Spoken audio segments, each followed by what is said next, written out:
Imagine this. The house is quiet. Your phone is face down. No music, no voices, no notifications, just you, just your breathing, just that slow, heavy feeling of your own thoughts filling the room. For some people, that silence feels terrifying. For others, it feels like home. What if the people who love being alone aren't strange, broken, or antisocial, but are actually carrying a set of hidden powers that most of the world never learns to use? What if their quiet evenings, their long walks alone, their "I'm fine, I just need some time to myself," are not signs of weakness but training grounds for a different kind of strength? By the end of this video, you'll know whether you're one of them. You'll recognize 10 subtle traits that people who truly enjoy solitude tend to share. And you'll see how ancient Stoic philosophy secretly predicted all of them, centuries before psychology gave them names. Stay with me, because if you've ever felt too quiet for this loud world, there is a good chance you're not less. You're just different. And that difference is your edge. Let's walk into the quiet together. First, there's one thing almost all solitude lovers understand, even if they've never put it into words. Silence is not empty. Silence is full of unfinished thoughts, full of questions you never ask out loud, full of tiny decisions that shape your entire life. Most people rush to drown that silence. They open an app, turn on a video, send a message, scroll, anything, just to avoid hearing their own mind. But the people who like to be alone, they turn toward that inner noise. They sit with it. They let the thoughts come. They let the memories rise. They watch the worries play out without immediately running from them. It's not that they never feel restless. It's that they have learned something important. Inside that uncomfortable silence, there are answers no one else can give you. The Stoics knew this long ago. They believed that the calmest place a person can retreat to is not a cabin in the mountains or a beach far away, but the quiet corner of their own mind. Solitude lovers instinctively build that inner retreat. They can sit in a cafe alone, headphones off, staring out the window, and feel more at home than in a room full of small talk. That's the first quiet power. They don't fear being left alone with their thoughts. They treat those moments as meetings with themselves. And that leads us to the second hidden trait. People who cherish solitude slowly detach from one of the strongest addictions in modern life: the need for constant approval. When you spend real time alone, something starts to shift.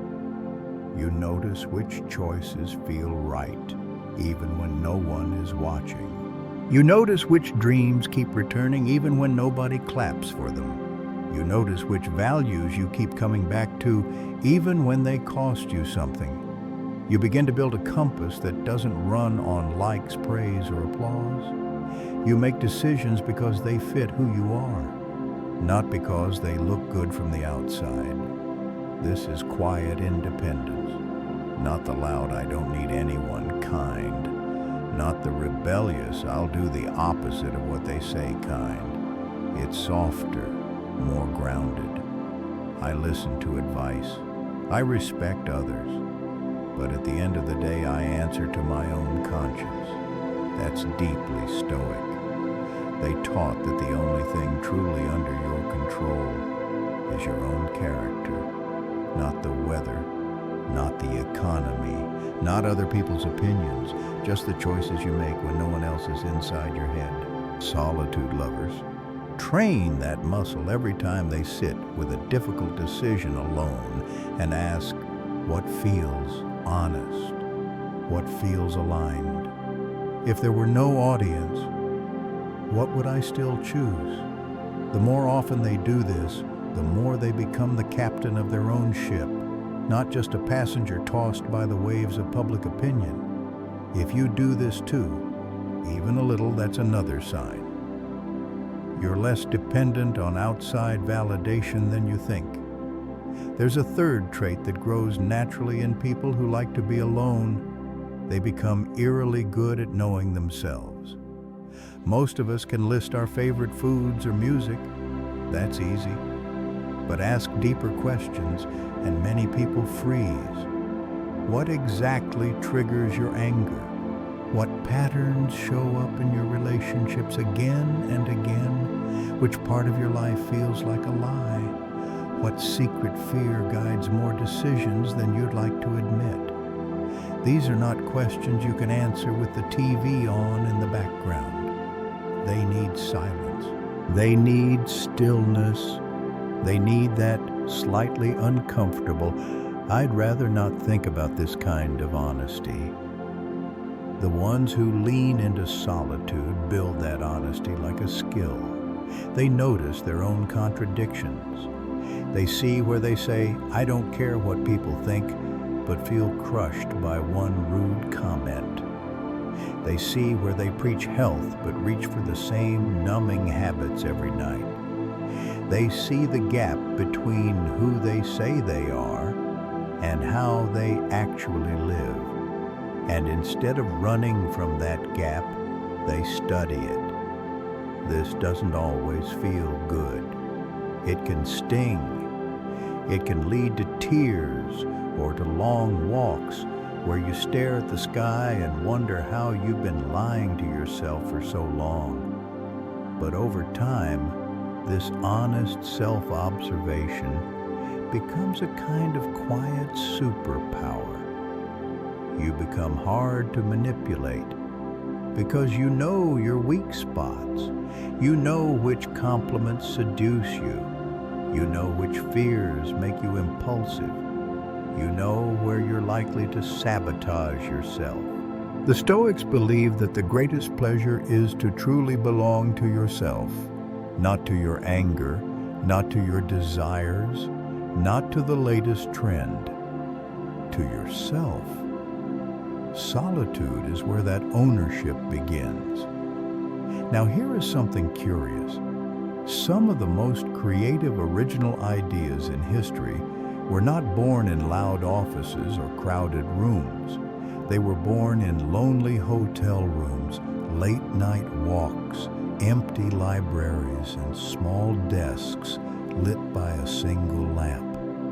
People who enjoy being alone often carry an inner workshop with them. They might stare out the window and look idle, but inside, their mind is wandering, rearranging, connecting things that don't look connected at first glance. Solitude lets ideas breathe. Without constant interruption, the brain slips into a deeper mode of thinking. Old memories resurface. Random facts connect. Half-formed ideas quietly fuse into something new. You've probably felt this. You struggle with a problem for days. Nothing works.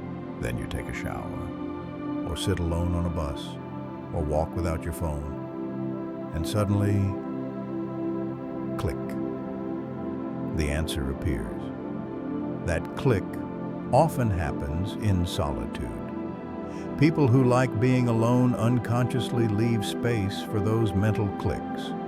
They allow boredom. They allow pauses. They allow long, quiet stretches where the mind can wander without being yanked back by another notification. The Stoics would have loved this. They saw solitude as a time when the mind digests experiences just like a stomach digests food. You don't grow by shoving more and more in. You grow by giving your mind time to process what's already there. So if you're someone who needs time alone to think, to write, to sketch, to plan, to daydream, you're not lazy or too in your head. You're doing deep mental work that can't happen in noise. Another trait often misunderstood. Many solitude seekers are not shy. They're selective. They can be warm, funny, talkative, in the right setting with the right people. But big, chaotic environments drain them fast. Loud parties, crowded rooms, endless small talk. For some, it's like trying to concentrate in a storm. They prefer fewer people, deeper conversations, and more space to think before they respond. On the surface, this can look like quiet, reserved, or cold. Inside, there is usually a lot happening.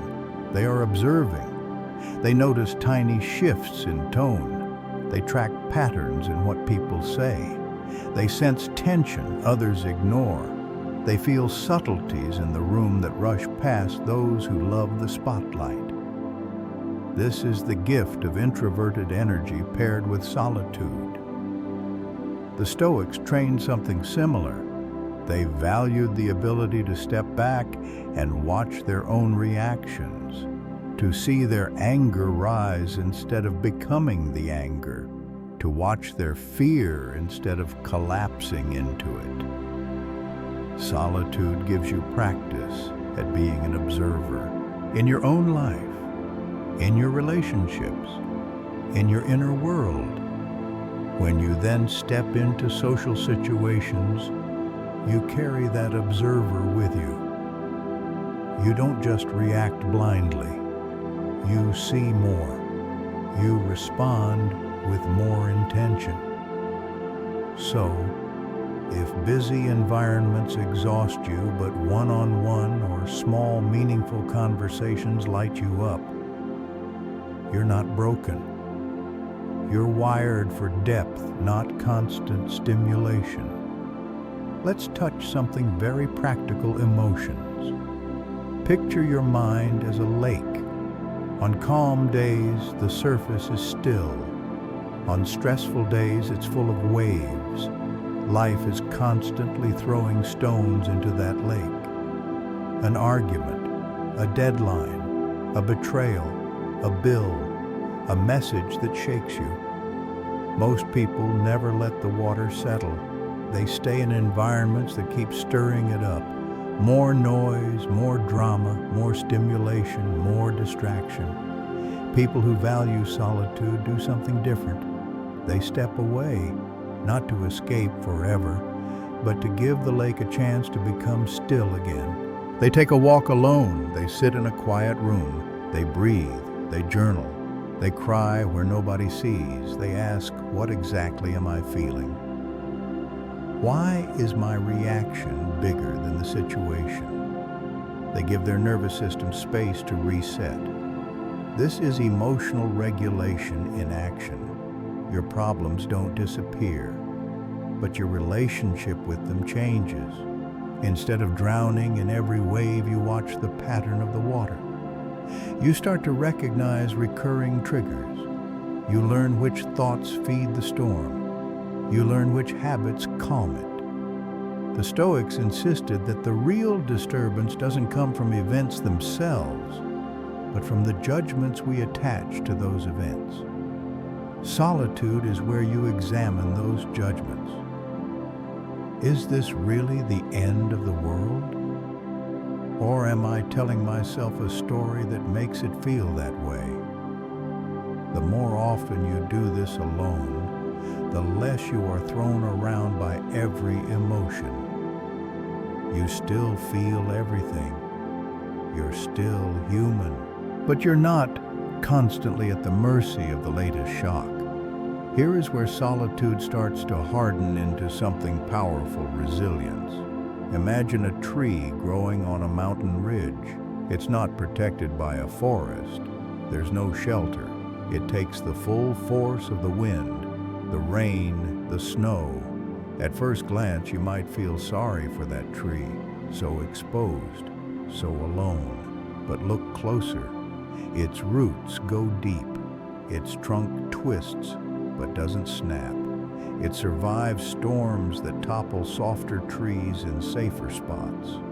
People who spend real time alone often look like that tree. They sit with their fears instead of running. They confront their doubts instead of numbing them out. They make decisions without the comfort of a cheering crowd. Over time, this builds something the Stoics cared about more than almost anything: inner toughness. Not coldness, not numbness, not "I don't care about anything." True toughness is the strength to feel, to care, to love, and still remain steady when life hits hard. Solitude is a training ground for that. When you face difficult truths about yourself alone, you learn you can survive them. When you navigate heartbreak or failure without constant distraction, you learn you can carry pain and keep going. When you push through a goal you set for yourself with no audience, you learn your standards don't need applause to matter. Of course, resilience also means rest. Even that mountain tree has seasons. There are winters where growth is invisible, periods where the work is simply to stand. People who understand solitude respect this too. They rest. They say no. They step back to protect their mental health. Not because they are weak, but because they intend to be strong for a long time. Another surprising trait of solitude lovers' authenticity. The more time you spend alone, the harder it is to lie to yourself. You can wear masks in public. You can perform roles at work.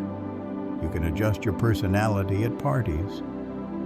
But when it's just you and the ceiling in the middle of the night, pretending gets harder.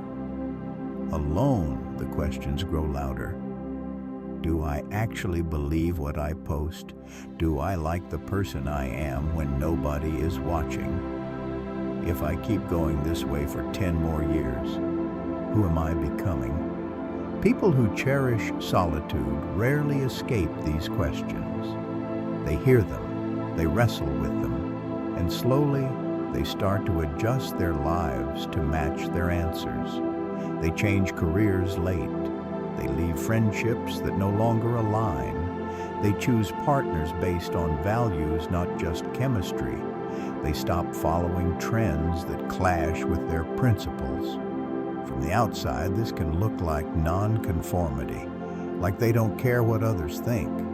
But often it's not arrogance, it's alignment. They've spent enough time with themselves to know what feels right and what feels false. And once you truly know that pretending becomes painful, this is very Stoic. They taught, don't waste your life debating what a good person should be. Just become one in your own actions. Solitude forces you to face the difference between your image and your reality. And if you have the courage to close that gap, you start to live in a way that's quietly, fiercely honest. But here comes a twist that many people miss. You might think that people who enjoy being alone are less connected to others, less loving, less caring, less capable of deep relationships. Often the opposite is true. Solitude, when used well, doesn't make you cold. It makes you clearer. You learn your own boundaries, so you don't explode on people for crossing lines you never expressed. You learn what drains you, so you don't promise things you can't sustain. You learn your own wounds, so when someone else hurts you, recognize the look in their eyes. You become a better friend, partner, parent, or colleague, not because you are always available, but because when you are there, you are really there. Not half present, not scrolling while they talk, not nodding while mentally elsewhere. Your time alone has taught you how valuable attention is, so you offer it as a gift. The Stoics believed we are all citizens of one vast community. What we do to others, we do to ourselves, and what we do to ourselves, we eventually do to others. When solitude helps you understand yourself, accept yourself, and calm yourself, that inner work leaks outward. You speak with more patience, you listen with more empathy, you forgive with more perspective. So yes, solitude can look like distance, like pulling back, like saying I need some time alone. But often that distance is not rejection, it's maintenance. It's the time needed to return to others with a full heart instead of an empty shell. Underneath all of this, there is one more quiet treasure that grows in those who walk alone often: self-acceptance. This is not self-indulgence. Not I'm perfect, take me or leave me. Not I refuse to change. True self-acceptance sounds more like this: I see my flaws, I see my patterns, I see my mistakes, and I'm still worthy of kindness. I'm still capable of growth. I'm still allowed to be in process.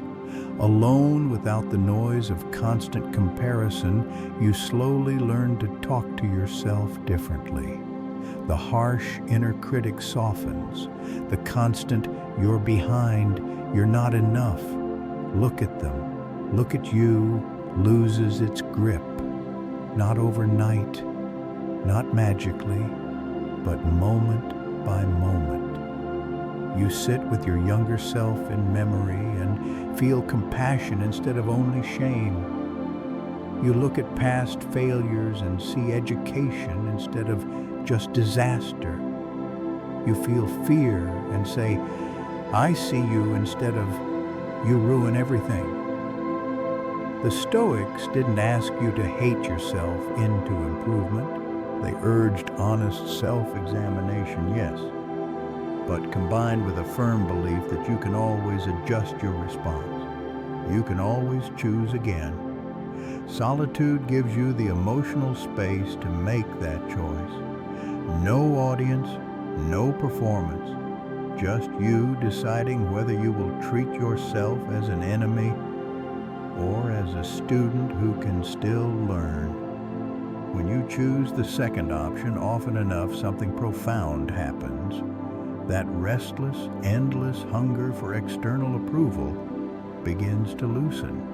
You stop chasing every distraction. You stop begging the world to confirm that you are enough, because you start doing something radical.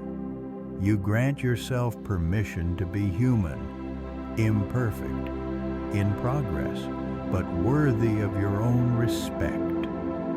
So let's pause. Maybe as you listened, you recognized yourself in a few of these traits. The comfort with silence, the need for deep one-on-one connections, the habit of overthinking, that with time has turned into deeper understanding. The way time alone helps you reset when everything feels too loud. If that's you, you're not just weird or too sensitive or too quiet for this world. You might be one of the people who carry the rare gift of solitude. Not everyone will understand it. Some will misread your silence. Some will try to drag you into constant noise. Some will take your need for space as rejection. But you know better. You know that your alone time is not an escape from life. It's how you build the inner strength to face it. You know that your quiet nights are not wasted. They are workshops where your future decisions are forged. You know that your solitary walks, your slow mornings, your journal pages, your long showers where ideas pour out are not nothing. They are the invisible training that lets you show up in this chaotic world with more clarity, more resilience, and more heart. The ancient Stoics would recognize you. They would see you sitting alone on a small balcony staring at the sky with your phone on airplane mode, and they would understand. You are not bored.